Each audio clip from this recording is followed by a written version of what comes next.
Joseph, Joseph ওঠো না।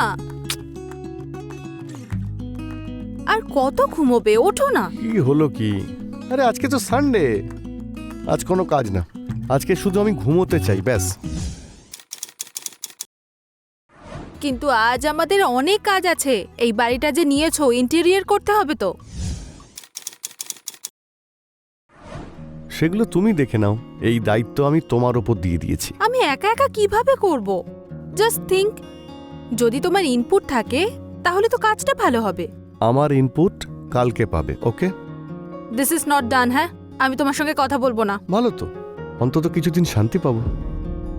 আরে আরে আমি মজা করছিলাম। নিজের বউয়ের সঙ্গে মজা করব নাকি অন্য কারো বউয়ের সঙ্গে করব? হ্যাঁ, আমি তোমার সঙ্গে কথা বলবো না। এতেও তুমি রেগে গেলে?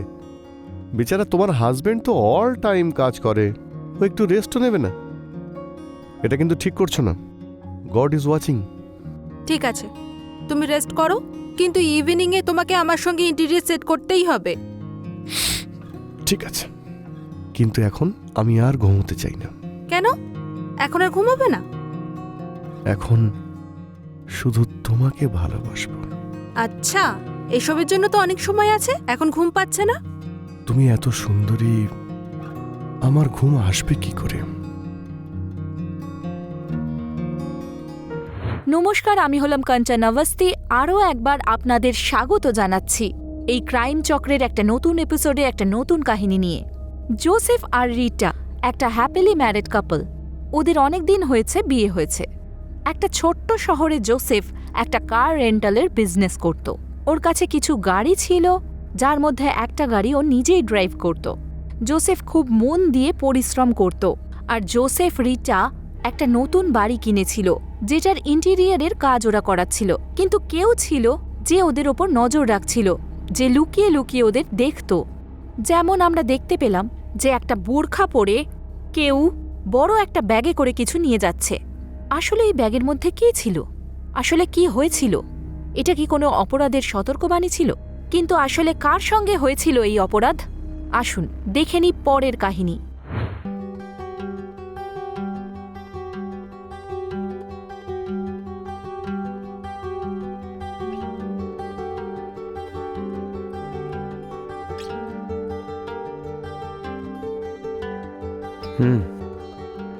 কি করছো আমার জান? তোমার খাওয়ার প্রস্তুতি। আচ্ছা, মাঝে মাঝে আমার মনে হয় যে ভগবান আমার প্রতি কতটা সদয়, তাই না? ভালোবাসার মধ্যে এত সুন্দরী একটা বউ পেয়েছি, আর সে এত ভালো খাবারও বানায় আর আমার খেয়াল রাখে। আসলে কি বলতো, আমি তোমাকে ভীষণ ভালোবাসি, আর আমি চাই আমি তোমাকে পৃথিবীর সব খুশি এনে দেব। তোমার উপর যেন কোনো দুঃখের ছায়া না পড়ে। তুমি যে এই কথা বলো না, সোজা আমার বুকে এসে লাগে। একদিন এভাবে আমার হার্ট অ্যাটাক না হয়ে যায়। এরকম বলো না, আমার ভয় করে। আর মরুক তোমার শত্রুরা, আমার আয়ু যেন তোমার লেগে যায়। আমি তোমার আয়ু নিয়ে কি করব? একা একা আমি বাঁচতে পারবো নাকি? বাঁচতে হলে তোমার সঙ্গেই বাঁচতে চাই।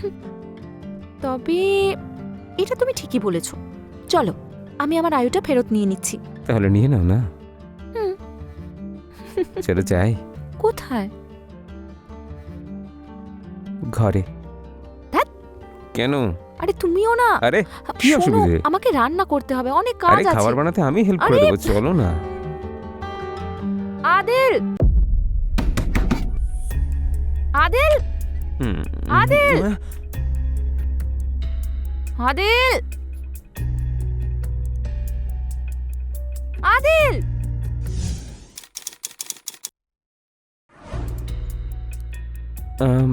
সরি মেম সাহেব, ওই একটু চোখ লেগে গেছিল, ঘুমিয়ে পড়েছিলাম।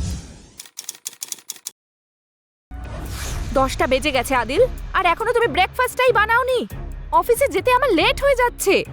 তোমাকে এখানে কাজ করার জন্য রেখেছি, বিশ্রাম নেওয়ার জন্য নয়। মেম সাহেব শুধু 2 মিনিট দিন, আমি খাবার তৈরি করে দিচ্ছি। কোনো প্রয়োজন নেই তার, আমি বাইরে গিয়েই কিছু খেয়ে নেব। কিন্তু মনে রেখো, দ্বিতীয়বার যেন একই জিনিস না ঘটে, নাহলে এই চাকরিটা না তোমার হাত থেকে চলে যাবে।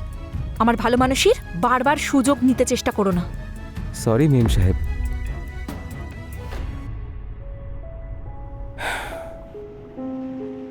কি যে করো ভগবান, একটা প্রেম হলো তাও মেম সাহেবের সঙ্গে। এ কেমন ভাগ্য বলো তো। ও কোনোদিন আমার সঙ্গে ভালোভাবে কথাটাও বলবে কি? মনে হচ্ছে এমনিই জীবন নিয়ে নেবে আমার। হ্যাঁ।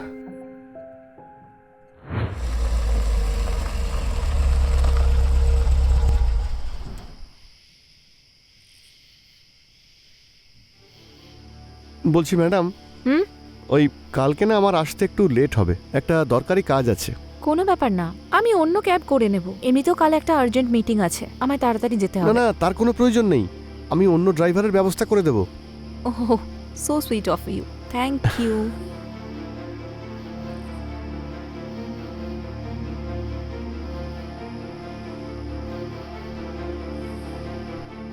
ছাড়ো ছাড়ো, এটা তুমি কি করছো?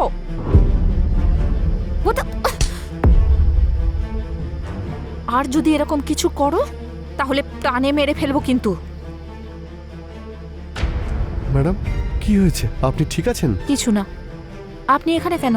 ওই আপনার মোবাইলটা গাড়িতে ফেলে গেছিলেন, তাই দিতে এলাম। Thank you.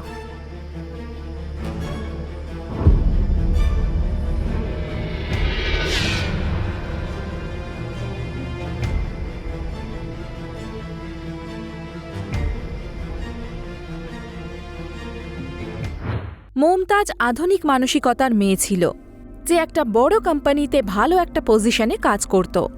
ও বাড়ির কাজকর্ম আর দেখাশোনার জন্য আদিল নামের একটি ছেলেকে নিজের বাড়িতে রেখে দিয়েছিল। মুমতাজ আদিলকে একজন কেয়ারটেকার হিসেবেই দেখত, কিন্তু আদিল মনে মনে মুমতাজকে খুব চাইত। ও মুমতাজকে বিয়ে করতে চেয়েছিল।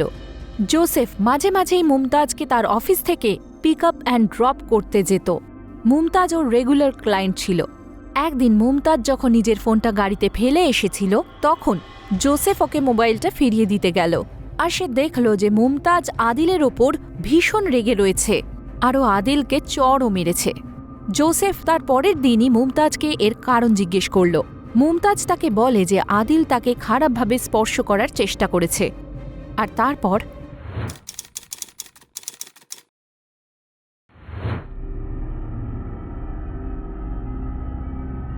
কি হয়েছে? একটা সুটকেসে মহিলা ডেড বডি পাওয়া গেছে। বডিকে পোস্টমর্টমের জন্য পাঠিয়ে দিয়েছি। এই বডিটা চেনা গেছে? বডিটা মুমতাজ নামের একজন মহিলার। উনি একটা বড় কোম্পানিতে ম্যানেজারের জব করতেন। Murder weapon? স্যার, গলা টিপে খুন করা হয়েছে, তারপর ব্যাগে ভরে এখানে এনে ফেলা হয়েছে। আচ্ছা, বডির আশেপাশে কিছু পাওয়া গেছে? না স্যার, বডির পাশে একটা বোরখা পাওয়া গেছে, হতে পারে ওটা ওই মেয়েটারই। আর একটা কথা স্যার, মনে হচ্ছে বডিটা রাতেই ঠিকানা লাগানো হয়েছে। একটা কাজ করো, এই মেয়েটার ব্যাপারে খোঁজ নাও, আর আশেপাশে খোঁজ নাও কাউকে বড় ব্যাগ সহ দেখা গেছে নাকি। যদি এদিকে কোনো ক্যামেরা থাকে তো সিসিটিভি ফুটেজ বের করো ফার্স্ট। Yes sir. স্যার, ব্যাগটাকে দেখে মনে হচ্ছে যে টেনে হিঁচড়ে এই পর্যন্ত আনা হয়েছে। স্যার, এত দূর এত ভারী একটা ব্যাগ আনা সম্ভব না, তাই না? এটা হতে পারে কিছু দূর পর্যন্ত গাড়িতে আনা হয়েছে, তারপর টানা হয়েছে। স্যার, একটা কাজ করো, এই মেয়েটার অফিসে যাওয়ার খোঁজ নাও যে কারোর সাথে এর কোনো ঝগড়া বা ঝামেলা ছিল কিনা। এর রিজন মার্ডার হতে পারে। Yes sir.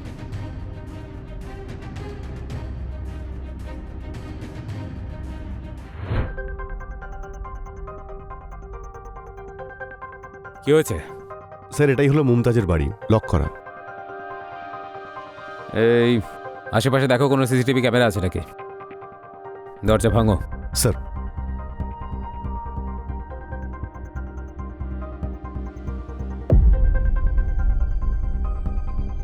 পুরো বাড়িটার তল্লাশি নাও, যদি খুন এখানে হয়ে থাকে তাহলে কিছু না কিছু সূত্র তো অবশ্যই পাওয়া যাবে।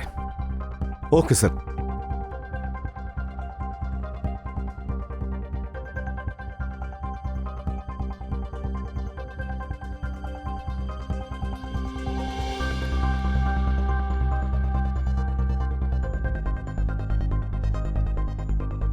স্যার, এই দেখুন স্যার, একজন পুরুষের শার্ট, মানে এখানে আরো একজন থাকতেন। খোঁজ নাও কার জামা ওটা। ঠিক আছে স্যার।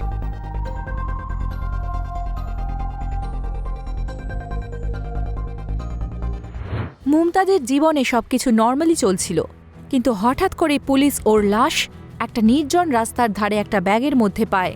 কিন্তু মুমতাজকে আসলে খুন কে করেছে ওই বোরখা পরে কোনো পুরুষ ছিল নাকি মহিলা? আর আদিলই বা কোথায়? আদিলের গায়ে মুমতাজের হাত তোলা আর তার ঠিক পরেই মুমতাজের লাশ এইভাবে রাস্তার ধার থেকে পাওয়া, এটা কি শুধুই একটা কাকতালীয় ঘটনা? যদি তাই হয় তাহলে আদিল হঠাৎ করে কোথায় অদৃশ্য হয়ে গেল? তবে আদিলই কি মুমতাজকে খুন করেছে? পুলিশ মুমতাজের অফিসে খোঁজ খবর নেয়। সেখান থেকে জানতে পারে যে অফিসের লোকেরা মুমতাজের ব্যক্তিগত জীবন সম্পর্কে কিছুই জানে না। মুমতাজ বেশিরভাগই একা থাকতে পছন্দ করত আর কারোর সঙ্গে বেশি কথাও বলতো না।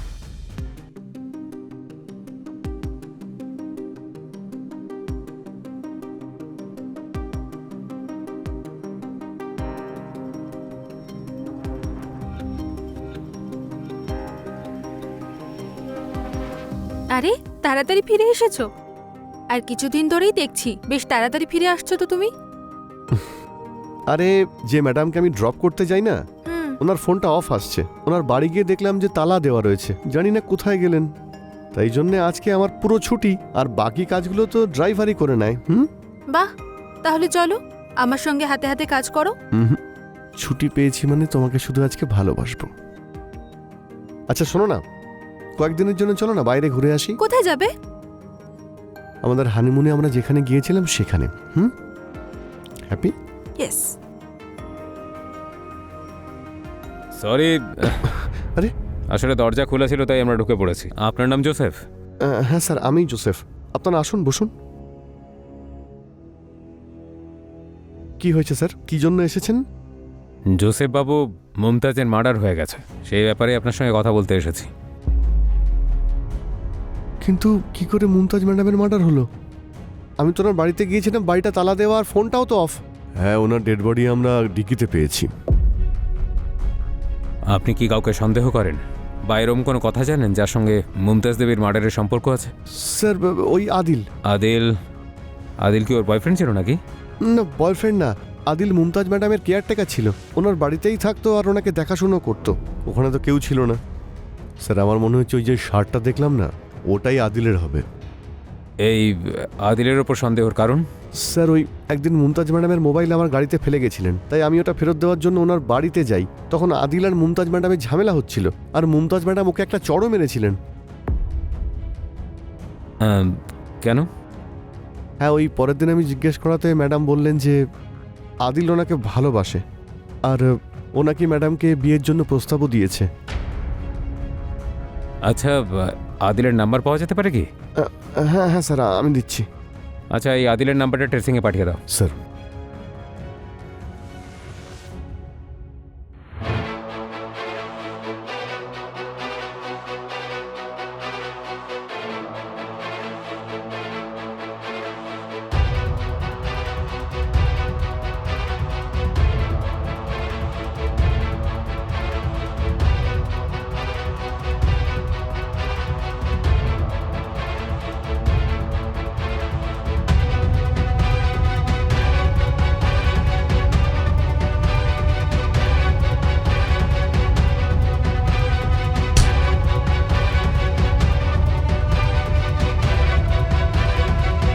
জোসেফকে জিজ্ঞাসাবাদ করার পরে পুলিশ এটা জানতে পারে যে আদিল মুমতাজের সঙ্গে জোর জবরদস্তি করতে চেষ্টা করছিল, বা এটাও বলা যায় যে খারাপভাবে স্পর্শ করার চেষ্টা করছিল, যে কারণে মুমতাজ আর আদিলের মধ্যে ঝগড়া হয়েছিল।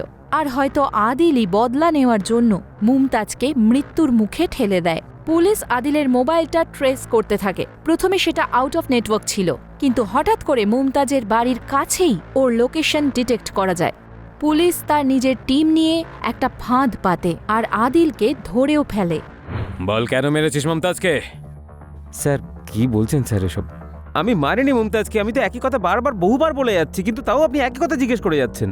কারণ তুই ওকে ভালোবাসতিস, তোর নোংরা নজর ওর উপরে ছিল, আর তুই ওকে খারাপভাবে টাচ করার চেষ্টা করেছিলি, তাই ওর কাছে থাপ্পড়ও খেয়েছিস তুই, যাতে তোর ইগো হার্ট হয়েছে, আর তুই প্রতিশোধ নেওয়ার জন্য ওকে মৃত্যুর মুখে ঠেলে দিয়েছিস আর পালিয়ে গেছিস।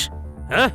না স্যার, স্যার দেখুন, আপনি যেটা বলছেন আমি মানছি সেটা সত্যি, আমি না বলছি না, কিন্তু স্যার আমাকে বিশ্বাস করুন, আমি মারিনি স্যার। আমি আমার গ্রামে গেছিলাম, আমি ফিরে এসে দেখি আপনারা বাইরে দাঁড়িয়ে আছেন। আমি পাশের বাড়ির আন্টিকে জিজ্ঞেস করে জানলাম যে মেম সাহেবের মার্ডার হয়ে গেছে। স্যার আমি ভেবেছিলাম আপনারা আমাকেই ধরবেন, তাই আমি পালাচ্ছিলাম স্যার। স্যার আমাকে বিশ্বাস করুন স্যার, আমি মারিনি। স্যার, এই সিসিটিভি ফুটেজটা পাওয়া গেছে।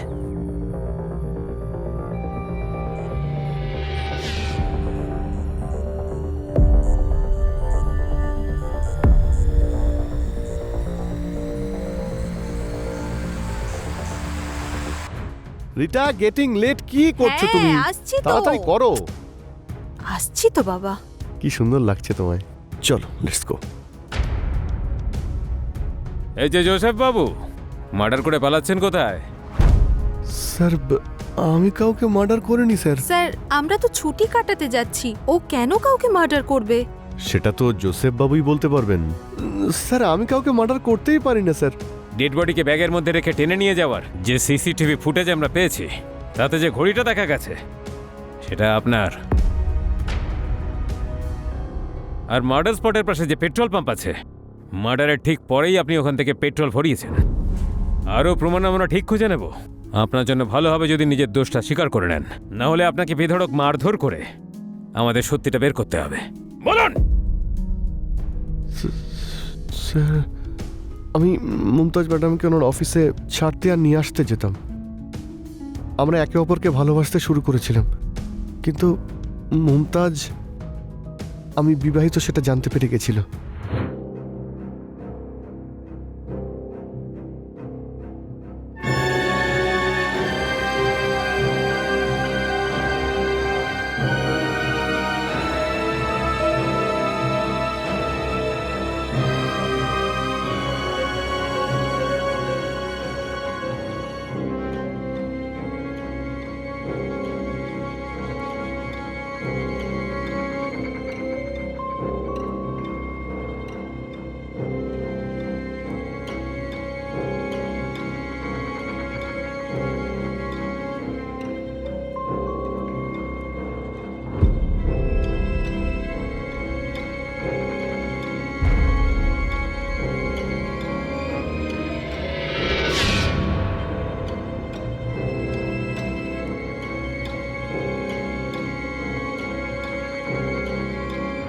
ঠকবাজ!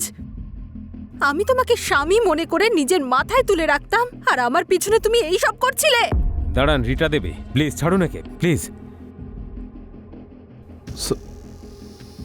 স্যার, মুমতাজ আমাকে হুমকি দিয়েছিল যে ও রিটাকে সব বলে দেবে আর আমার জীবন শেষ করে দেবে। আমি অনেক বোঝানোর পরেও বুঝতে চাইনি স্যার। তো আমার খুব রাগ হয়েছিল, আর রাগের মাথায় আমি কি করব বুঝতে পারিনি। আর গলা টিপে তুই ওকে মেরে ফেললি। স্যার, আমি মুমতাজকে মারতে চাইনি স্যার। আমি তো ভুল করে, জানি না। এবার বুঝতে পারবি, এবার বাকি জীবনটা জেলে কাটাবি। অ্যারেস্ট করো ওকে। স্যার, চল স্যার, চল স্যার।